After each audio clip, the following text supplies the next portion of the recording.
Hello mga kaibigan, ako si Kuya Mark Tolentino, ang abogado ni Eric Celis. Nandito tayo ngayon kasi nag-post tayo ng bail ni Eric Celis sa kasong unlawful publication.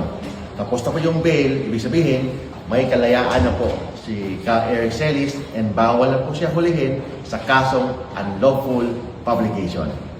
My part, nagpapasalamat po si Eric sa pagiging matatag ng paninindigan ni Atty. Mark Tolentino upang ipagtanggol ang karapatan, kalayaan at demokrasya sa ating bayan.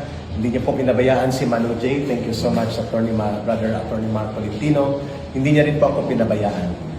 He went out of his way para po ipakita na ang tunay na tagapagtanggol ng mamamayan ay tagapagtanggol din po ng katarungan at kalayaan ng buong bayan. Maraming salamat, Brother Atty. Mark.